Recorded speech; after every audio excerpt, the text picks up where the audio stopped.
Bonjour à tous, bonjour.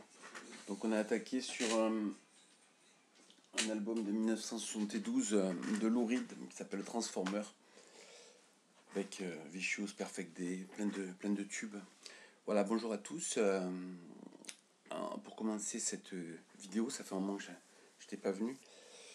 Ce sera la première vidéo que je fais que mon père ne verra pas puisqu'il nous a quittés il y a un mois et demi. Voilà, et donc je lui dédicace parce que j'avais toujours son petit retour. Il s'amusait beaucoup de mes tics de langage, de mes petits tocs, de mes façons de me recoiffer, ainsi de suite. Voilà, il se moquait de moi. Voilà, mais c'était une autre époque. Voilà, on est passé à autre chose. Et c'est ainsi. Voilà, je vais revenir donc, après cette petite page personnelle, je vais revenir sur un sujet intéressant qui m'intéresse en tous les cas. Voilà, dans mon établissement, je fais ce que j'appelle l'EPS hors les murs et que j'ai présenté aux journées académiques de la pédagogie, c'est-à-dire annualiser le temps de travail en détachant une heure qui correspondra à une forme massée de pratique sous forme de stage d'une semaine pour chaque niveau de classe au niveau du collège. Alors par exemple, donc, en sixième, on a 4 heures, donc nous on propose 3 heures sur place. Je vous rappelle qu'on a nos installations, qu'on n'a pas de, excepté quand on va à la piscine, on n'a pas de déplacement. Donc on a un temps plein de, quand on reste 3 heures, on fait 3 heures effectives de pratique. Et la quatrième heure donc, est annualisée pour faire le stage de sixième qui est un stage de cirque. En cinquième, ils ont 2 heures sur place. La troisième heure étant dévolue au stage d'escalade qui a eu, il y en a 2 qui ont eu lieu la semaine dernière et 2 qui ont eu lieu dans 10 jours. Il y a 4 classes par niveau, vous avez déduit. En quatrième, on fait de la voile. Et en troisième, on stabilise le niveau golf et on fait une découverte. Stabilise le niveau escalade, pardon. Et on fait une découverte du golf. Voilà.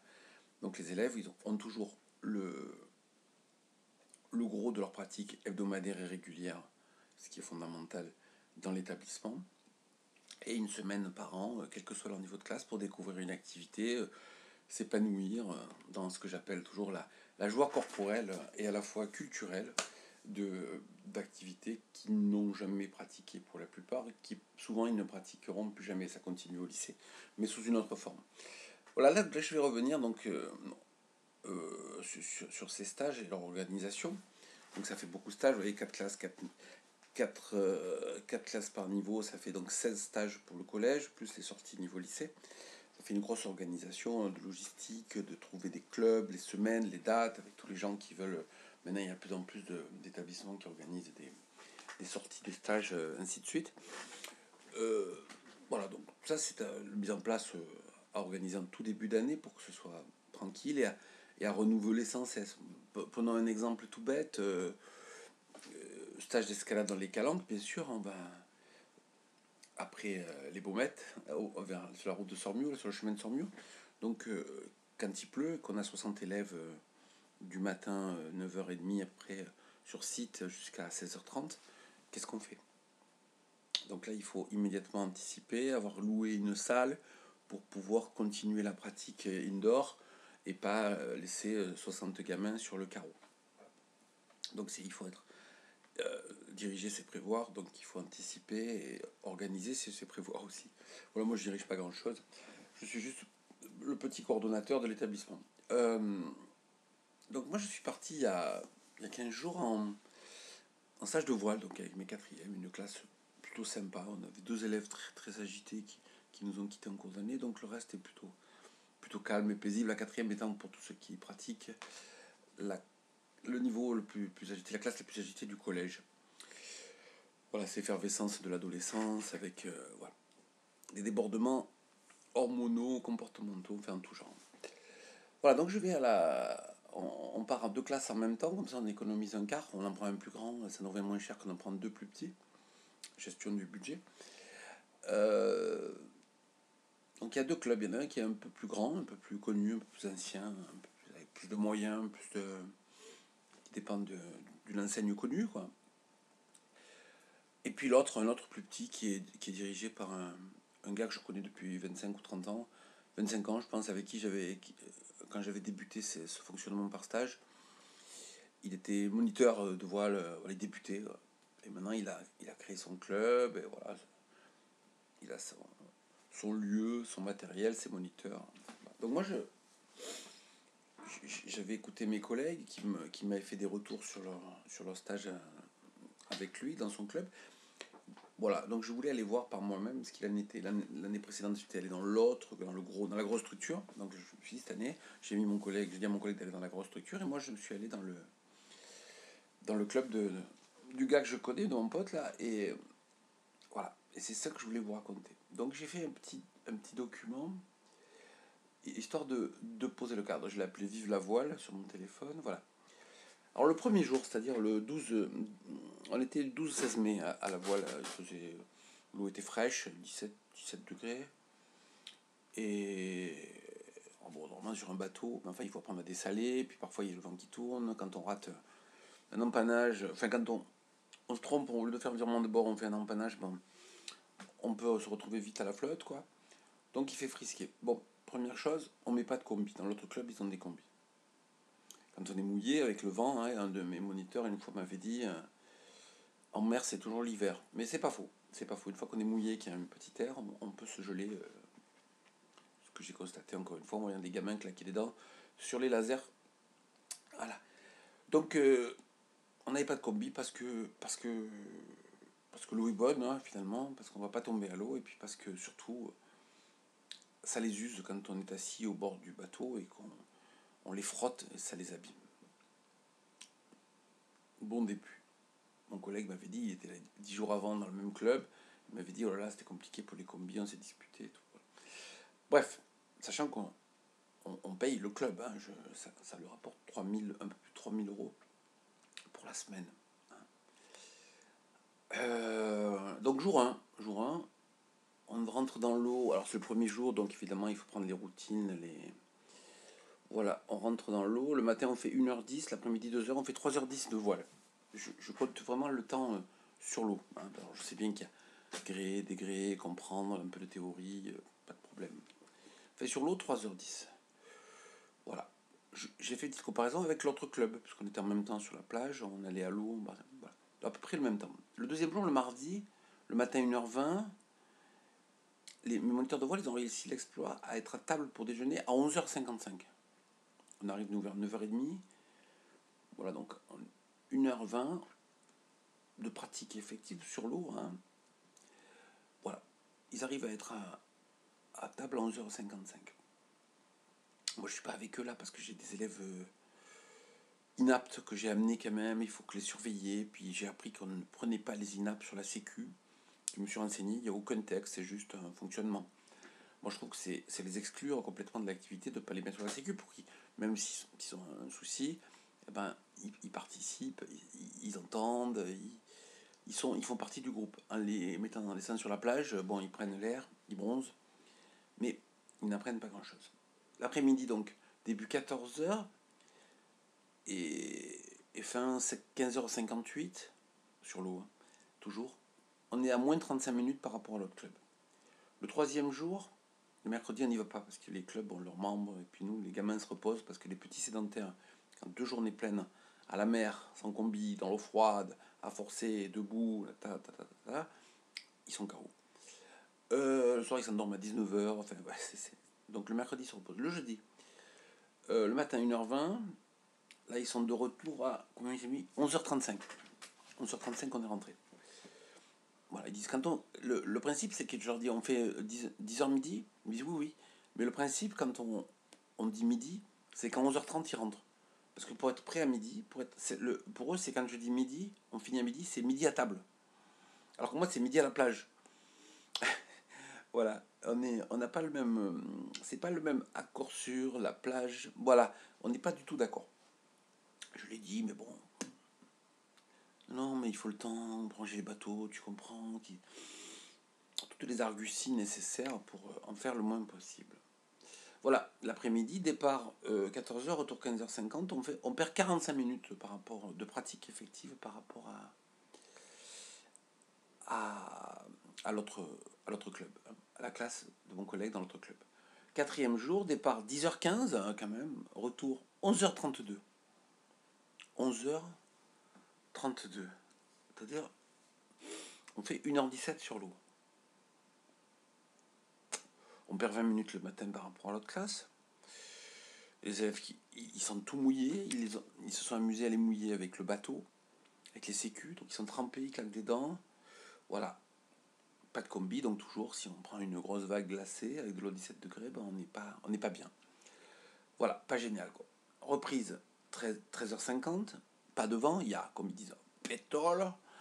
Tout est mou, pénible, laborieux. Voilà, il rentre à 4 heures. Voilà. Bilan, donc, voilà, le petit bilan que j'ai traité. On a passé 13 heures sur l'eau dans la semaine. Donc, on a fait du quart, on les prend à 8 heures, on les ramène à 17h30. C'est-à-dire qu'on fait 9h30 par jour avec eux. Bon, bien sûr, pas 9h30 de pratique effective, hein. Beaucoup de champions ne le tiendraient pas, donc mes élèves de 4e, encore moins. 13 heures sur l'eau. 4 x 9, 36. 4 fois la demi-heure, 38. 38 heures avec nous, 13 heures sur l'eau. 3 x 13, 39. 30% du temps sur la pratique. Ça va pas du tout. Que de l'inertie. Tout est mou. On arrive, on est prêt, les gamins sont prêts. Hop, les moniteurs, ils finissent leur club, prennent leur temps, ils font un petit brief. Voilà. Peu d'enthousiasme. Ce que je constate, et là, c'est un truc dont il faudra sur lequel on peut réfléchir, c'est que ces moniteurs de voile, ce qu'ils aiment, c'est naviguer. C'est-à-dire que quand il y a du vent, ils vont faire des acrobaties sur leur planche à voile, sur leur windfoil, sur leur kite, en fait, peu importe. Voilà, c'est ça qui leur plaît. Et finalement, donner des cours, c'est un peu... Voilà, c'est le pis-aller, quoi. Il faut passer par là pour gagner 3 ronds, pour pouvoir s'accorder son plaisir de naviguer. Voilà, aucune pédagogie. Alors, c'est d'un technocentrisme hallucinant. C'est-à-dire, il faut faire ci, il faut faire ça. Aucune explication. Et moi, quand je me permets de dire, vous avez compris pourquoi? Enfin, vous connaissez le proverbe, un de mes proverbes préférés. Donnez-moi un pourquoi, je vous donnerai tous les comment. Hein. Aucune explication. Donc, du technocentrisme, des consignes techniques précises, claires, répétées, martelées, criées, et puis tu n'as pas entendu, je l'ai dit, une une forme d'autoritarisme dans la prise de parole. Vous avez 30 minots de 14 ans, de 13-14 ans, en plein air, en maillot de bain, au soleil, sur la plage, ou dans le vent un peu, et vous leur parlez 30 minutes, ou 15 minutes, ou 18 minutes, on sait que la capacité d'attention, c'est 15 minutes à l'heure dans des conditions favorables. Donc vous imaginez sur la plage, avec l'envie d'aller à l'eau, de s'arroser, de faire l'imbécile, et de naviguer aussi, voilà, de pratiquer. Donc aucune écoute. Donc hurlement, oui, vous n'êtes pas sérieux, si vous n'êtes pas sérieux, on n'ira pas sur l'eau. Déjà qu'on n'y va pas beaucoup. Voilà, donc moi j'essaie de pousser, de poser des questions. Après, quand je suis sur la sécu, on est sur les sécu, ils hurlent leurs consignes. Et moi, parfois, comme je connais les gamins, puisque je les ai depuis le début de l'année, je me permets de rajouter un petit truc en disant. Et là, on me dit, ouvrez les guillemets, attends, il ne faut pas qu'on parle en même temps, sinon ça ne marche pas. Donc, je suis condamné à être spectateur, à écouter des consignes précises, techniques, mais d'une sécheresse technocentrique abominable, inopérante pour beaucoup, parce qu'ils sont dans une forme de stress, d'urgence, on leur fait faire des petites courses, enfin voilà, et ils veulent gagner de la vitesse, ils s'énervent, donc ils n'écoutent plus rien. Alors s'il y a la navette maritime qui passe, celle qui relie les Goudes au Vieux-Port, eh bien, il y a des grosses vagues, donc là c'est un peu la panique, tout le monde crie, donc c'est ludique à la fois, mais quand on est dans l'émotion, on n'est plus dans la raison, on est un cerveau limbique et pas un cerveau cortical, on n'est pas à même de comprendre. Celui qui s'occupe de la voile, il ne regarde pas trop si elle faceille, si elle tremble. Voilà. Donc, un fonctionnement pédagogique qui n'allait pas, impossibilité presque pour moi de donner mon avis, sinon je le donnais en dehors de la séance, et un minimum de temps sur l'eau. Alors, inévitablement, malgré tout, grâce à ces 13 heures sur l'eau, à cette immersion finalement dans le milieu, là c'est un des arguments que je prône pour ce fonctionnement par stage, de masser, eh bien les élèves ont progressé. ne serait-ce que par la répétition, l'appropriation du milieu, l'habituation, voilà. Mais pas vraiment par rapport aux consignes, au fonctionnement. Voilà, donc pas d'élèves sur la sécu, aucune concertation. Moi, j'ai l'habitude, quand je vais dans les clubs, je dis voilà ce qu'on vise, voilà, je fais un petit résumé des textes et de ce qu'on souhaite pour nos élèves. Là, rien. Là, eux, ils enseignent la voile à ma classe comme ils l'enseignent à toutes les classes. Voilà, découverte de la voile, de 6 ans à 18 ans, c'est la même. Si tu connais les gestes techniques, tu les appliques et ça marche. Bordel de Zeus. C'est comme ça que ça fonctionne. On se sent exclu complètement du système. Voilà. Finalement, c'était une mauvaise expérience que j'ai eue et que certains de mes collègues ont eu dans ce club. Voilà, dans l'autre club, donc ils ont fait, vous avez vu, à peu près 3 ou 4 heures, voire une demi-heure au moins par jour. Ça fait plus d'une demi-heure par demi-journée. On est à 3-4 heures en plus. Donc là où on est à 13 heures, eux, ils doivent être à 17 heures. 17, c'est-à-dire la moitié du temps effectif sur l'eau, quoi. C'est bien. C'est vrai qu'il y a le déplacement en car. C'est vrai qu'entre midi et deux, on fait une pause, donc ils jouent sur la plage, ils se baignent. Enfin, c'est très sympa. C'est balisé, hein, pour la sécurité de la baignade. Mais voilà, donc je me dis que dans tous mes fonctionnements, dans tous mes clubs, hier je suis allé voir l'escalade en cinquième. Là, c'est pas pareil. Il y a quand même, on discute, il y a plus de proximité. Et puis, moi, j'ai toujours parlé avec les BE d'escalade. On a toujours discuté de ce qu'il fallait faire, de nos priorités, le permis de grimper, le nœud, la sécurité. Et puis après, on voit pour le reste. Là, on voit, c'est vraiment. C'était ce que j'avais posé moi au début, c'était le savoir gréer, partir, revenir, quoi, comme dans beaucoup d'activités de pleine nature. Je suis capable de démarrer de la plage de partir au large et de revenir, voilà, quel que soit le vent, soit en vent de travers, soit en remontant au près, quoi. Voilà, c'est ça l'objectif sur une semaine, et globalement, on arrive à l'atteindre. Alors voilà, les conclusions de tout ça, c'est quoi? C'est que bon, l'externalisation, même avec un souci de maîtrise, hein, comme le nôtre, c'est-à-dire j'envoie quand même les textes officiels, tout ça, ça ne fonctionne pas très bien, dans certains cas. Donc il faut vraiment choisir des clubs partenaires, qui soient, qui jouent le jeu de la direction commune, tant sur le plan didactique que sur le plan pédagogique, un fonctionnement pédagogique assez proche. Ensuite, il est clair que le temps de pratique et le goût à faire passer, l'envie, la passion, chez certains, ce n'est pas le souci. Alors je comprends qu'on soit blasé quand on fait de la voile ou de l'escalade, enfin n'importe quoi, tout le temps, qu'on va passer des gosses toute la semaine. Mais cette sorte de désinvolture un peu désabusée, elle n'est pas du tout motrice en termes d'apprentissage. Donc il va falloir que... J'avais posé comme cadre avec mes collègues, je leur avais dit, ce qu'il faut c'est changer souvent de club, parce que c'est comme... j'avais fait une comparaison de mauvais goût, donc je ne la ferai pas là, mais au bout d'un moment, on paye, on est là, on est copains, on se fait la bise, c'est sympa, mais il n'y a plus aucun effort qui est fait, quoi. On ne donne pas le goût.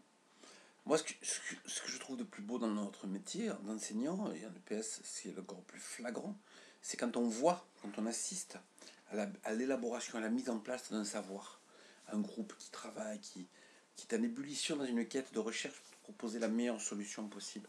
Voilà, c'est ça, cette quête-là. Là, dans ce à quoi j'ai assisté cette semaine, il n'y avait pas de recherche, pas de quête, puisqu'on donnait les solutions, et il y avait l'injonction de les appliquer.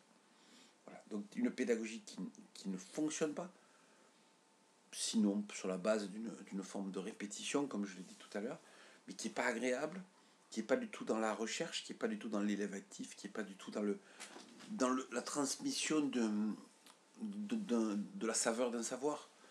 C'est l'application, un applicationnisme technocentré qui est vraiment ridicule. On voit bien que parfois il y a deux mondes qui s'affrontent. Et quand je lis un peu sur les réseaux sociaux, là, tous ces soucis sur qu'ont les associations et les clubs, alors je veux bien que l'effet JO, le fameux héritage, c'est le notaire qui a tout pris, hein, donc il n'y a rien et les fédérations vont être à court d'argent, donc on fait la course au partenariat comme je le propose moi, avec de l'argent à gagner, mais peut-être aussi à l'intervention en intra dans les écoles primaire peut-être d'abord et secondaire après. Il y a quelque chose qui se loue. Mais de fait, dans la méthode qui veut dire chemin en grec, dans le chemin qui est pris par ces BE, ces jeunes plus ou moins formés, je ne sais pas trop comment, sur les troncs communs, enfin je sais pas, et ben il y a quelque chose qui ne va pas. Il y a quelque chose vraiment qui est ancestral dans leur fonctionnement. Et ça ne peut pas fonctionner. Ça ne peut pas fonctionner, ça ne peut pas capturer l'élève de 2025 sur son déjà là, sur ses représentations, sur son questionnement, sur son goût de la recherche. On ne peut pas tout donner. On ne peut pas être dans l'immédiateté. On ne peut être que dans le travail, la recherche, le questionnement, l'acceptation de l'échec comme quelque chose de naturel et comme propédeutique à toute forme d'apprentissage. Donc voilà, je vous livre cette expérience qui me permet de faire à la fois un retour réflexif pour moi sur mes choix de partenaires, hein, parce que c'est bien beau de faire des stages, mais si c'est pour se trouver avec des gens inefficaces et inopérants, ça ne vaut pas le coup, sachant que la priorité est pour moi depuis toujours le temps moteur, donc là c'est un fiasco. Et puis la réflexion sur le positionnement des cadres sportifs par rapport aux cadres enseignants. Il y a, je pense, un décalage. Alors peut-être qu'il faut trouver ceux qui ont la double casquette. Bon, parce qu'ils sont style EPS quand ils sont à l'école et style club quand ils sont au club. Est-ce qu'ils ont créé un style commun ou est-ce qu'ils font ils ont trouvé une forme d'équilibre dans voilà, un mélange, un syncrétisme des deux façons de fonctionner? Je ne sais pas. Je le livre à votre sagacité, à votre réflexion. Et moi, en tout cas, je vais m'y pencher dessus. Voilà, bonne fin de journée à tous. Le week-end s'annonce joyeux. Le printemps peut-être arrive. Les ponts se multiplient. Plus personne n'a la tête au travail. C'est pas grave, faisons des vidéos, réfléchissons et prenons surtout du plaisir à transmettre la passion. Merci de votre écoute.